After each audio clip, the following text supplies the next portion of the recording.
Bismillahirrahmanirrahim. Untuk operasi aljabar yang akan dipelajari meliputi yang pertama, penjumlahan, selanjutnya pengurangan, dan yang ketiga adalah perkalian skalar dengan vektor, dan yang terakhir ada perkalian vektor dengan vektor. Secara keseluruhan, bentuk operasi ini akan dinyatakan secara geometris dan aljabar. Adapun untuk operasi penjumlahan dan pengurangan dapat dinyatakan secara geometris melalui dua metode, yaitu jajar genjang dan segitiga. Hanya saja di video ini saya menggunakan yang metode segitiga. Semisal ada vektor A yang digambarkan sebagai berikut. Dengan komponen yang dinyatakan secara aljabar yaitu vektor A sama dengan 5 dan 2. Dan untuk vektor B digambarkan sebagai berikut. Dengan komponennya adalah vektor B sama dengan 3 dan 7. Untuk yang pertama yaitu operasi penjumlahan, yang berarti vektor A ditambah vektor B. Secara geometris, vektor A dapat digambarkan sebagai berikut. Selanjutnya, di titik ujung vektor A digambarkan vektor B. Lalu, yang manakah vektor A ditambah B? Caranya adalah tarik garis berarah dari titik pangkal vektor A ke titik ujung vektor B. Garis tersebut yang disebut vektor A ditambah vektor B yang dinyatakan secara geometris. Untuk yang kedua berarti dinyatakan secara aljabar. Untuk vektor A ditambah vektor B berarti kita tuliskan komponen masing-masing, yaitu untuk vektor A berarti 5 dan 2 ditambah vektor B-nya 3 dan 7. Lalu di sini untuk menjumlahkan berarti jumlahkan komponen-komponen yang seletak, yaitu 5 dan 3 hasilnya adalah 8. Kemudian 2 ditambah 7 yang berarti 9. Jadi hasilnya adalah vektor dengan komponen 8 dan 9. Atau bisa kita nyatakan dalam bentuk vektor basis yaitu 8i plus 9j. Untuk yang kedua yaitu operasi pengurangan yang berarti A dikurangi B. Untuk menyatakan secara geometris tidak berbeda dengan cara pada penjumlahan. Pertama kita buat vektor A.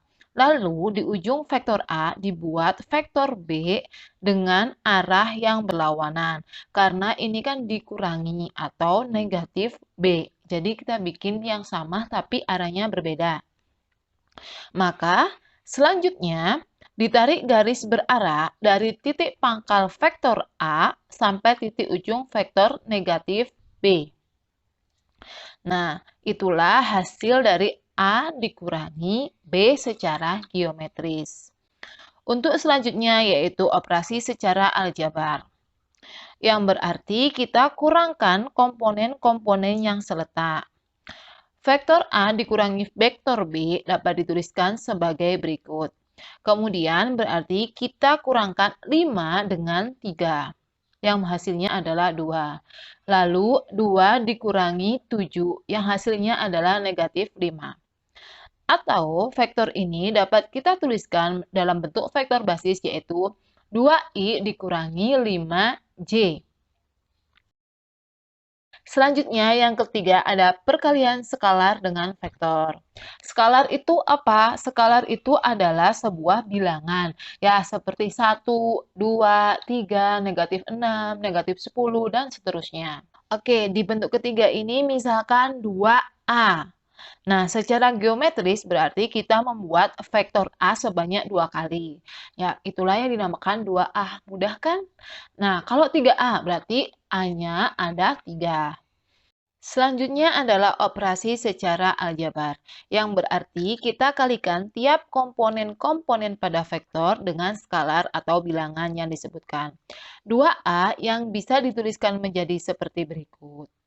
Kemudian kita kalikan setiap komponen yaitu 2 dikali 5 hasilnya 10. Selanjutnya 2 dikali 2 yang hasilnya adalah 4. Jadi vektor 2A adalah 10 dan 4. Atau bisa dinyatakan dalam bentuk vektor basis yaitu 10i ditambah 4j. Untuk operasi pada vektor sebenarnya masih mudah ya, hanya saja butuh ketelitian dan pemahaman pada operasi bilangan bulat, baik positif ataupun negatif. Jadi harap berhati-hati. Sebelum melanjutkan ke operasi yang terakhir, kita coba latihan soal sebagai berikut. Jika terdapat vektor-vektor yang dinyatakan secara geometris sebagai gambar berikut. Pertama yaitu tentukan vektor B ditambah vektor D. Perhatikan gambar vektor B. Kemudian kita tambahkan dengan vektor D.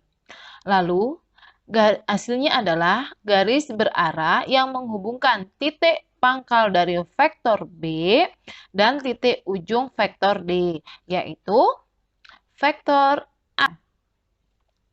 Untuk selanjutnya yaitu vektor A ditambah vektor E ditambah vektor G. Hasilnya adalah titik, titik, titik. Oke, kita perhatikan ilustrasi gambarnya ya.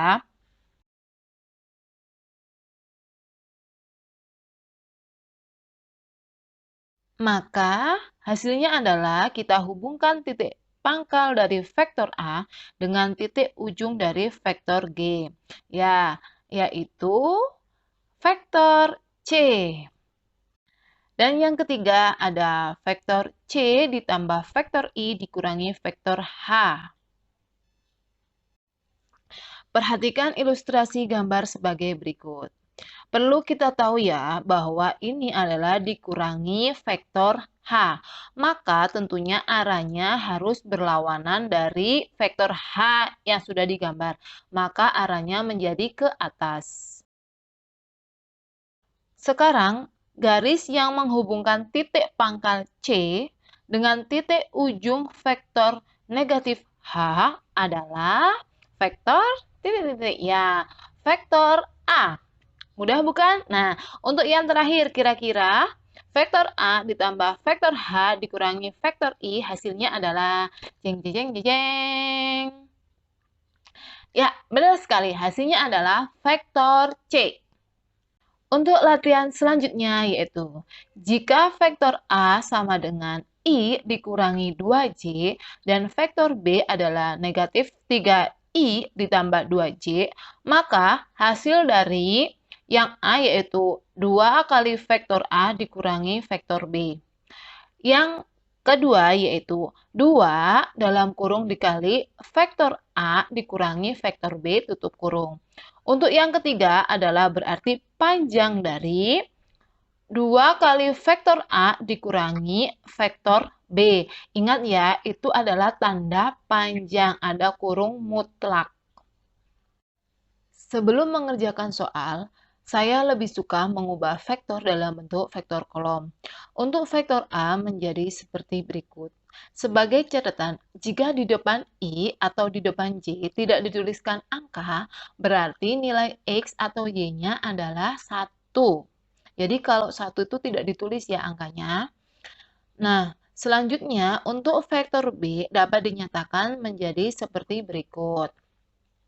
Untuk yang A yaitu 2 kali vektor A dikurangi vektor B, atau dapat dituliskan secara aljabar menjadi seperti berikut.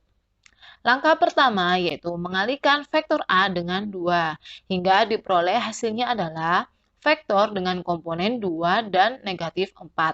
Lalu kita kurangkan masing-masing komponen yang seletak, yaitu 2 dikurangi negatif 3, yang berarti 2 ditambah 3, hasilnya adalah 5. Kemudian, negatif 4 dikurangi 2, hasilnya adalah negatif 6.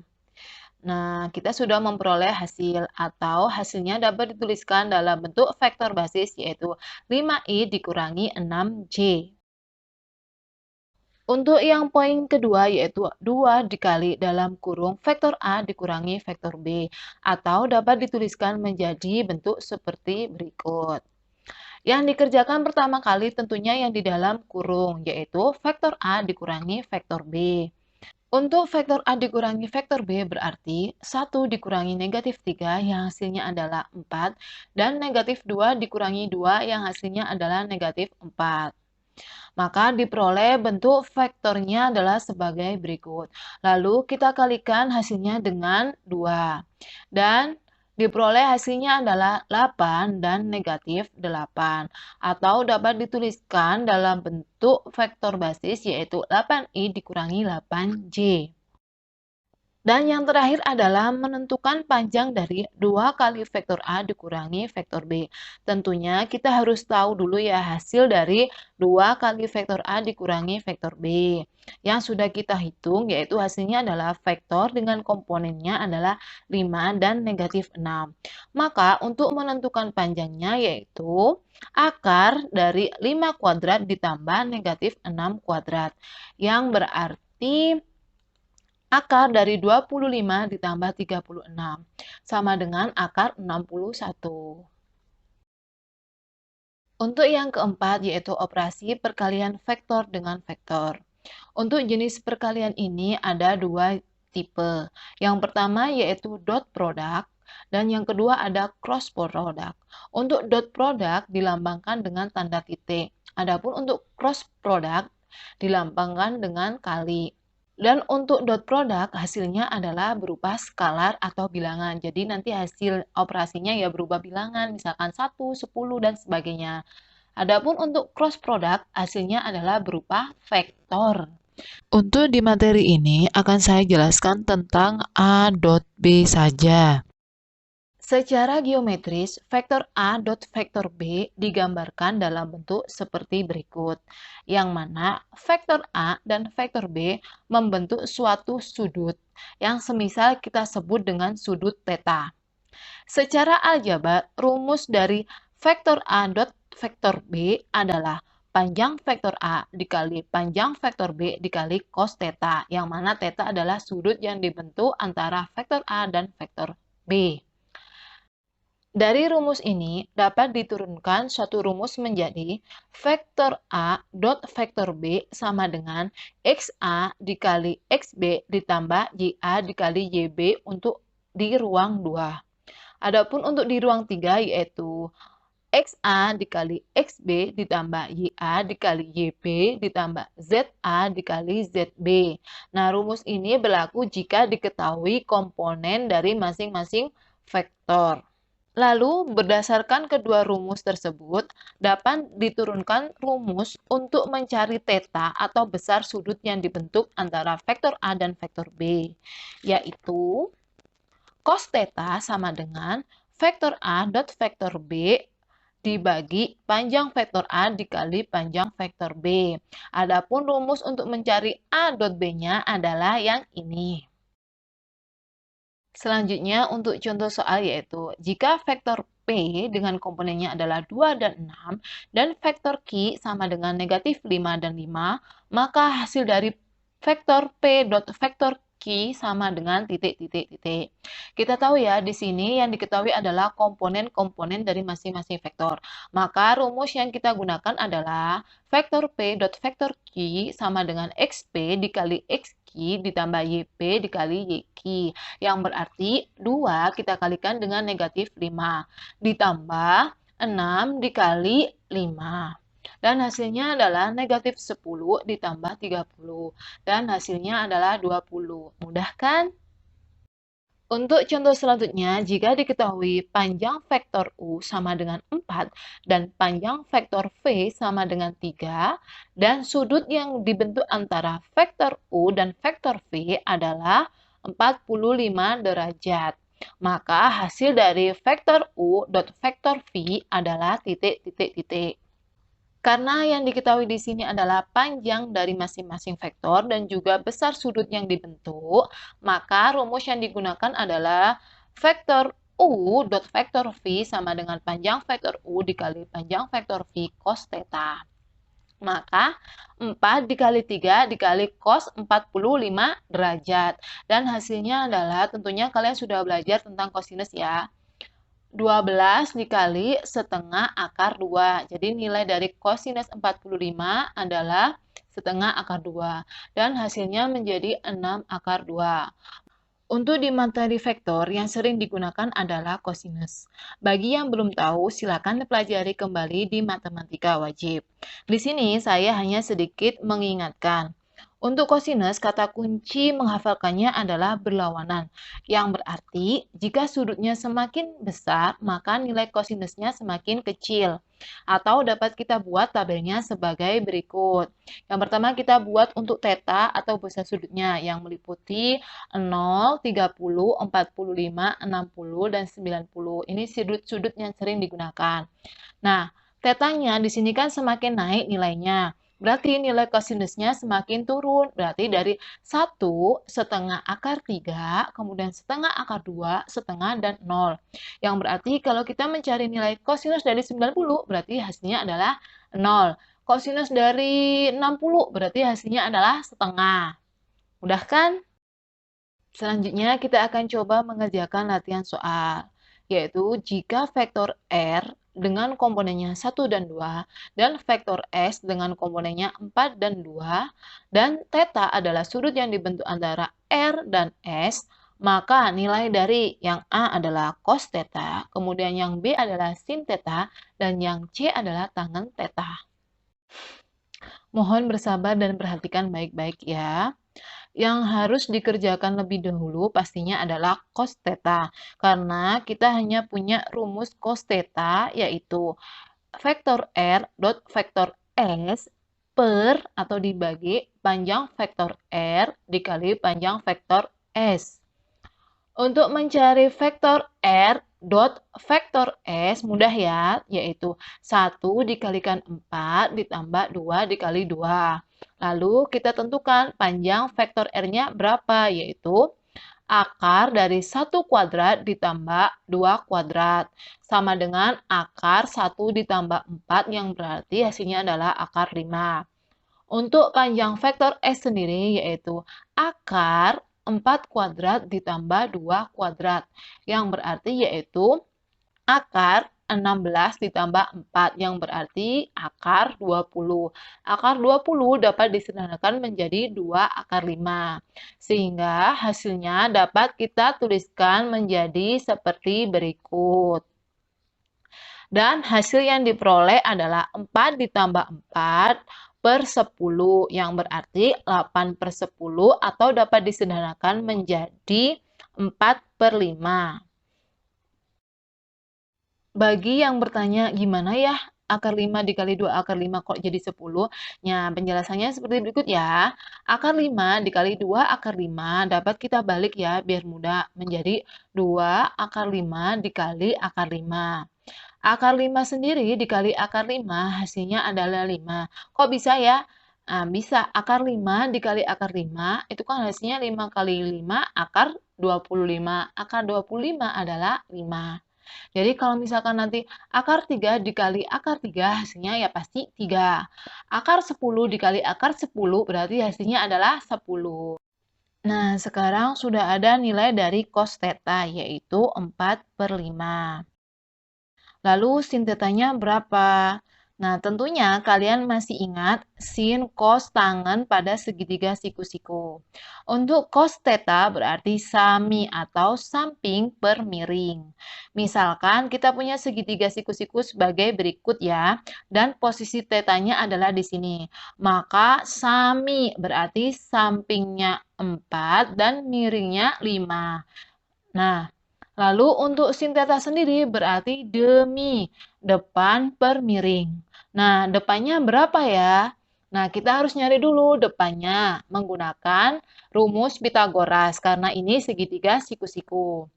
Rumus Pitagorasnya yaitu akar dari 5 kuadrat dikurangi 4 kuadrat yang berarti akar 25 dikurangi 16 dan hasilnya adalah akar 9. Akar 9 itu sama dengan 3.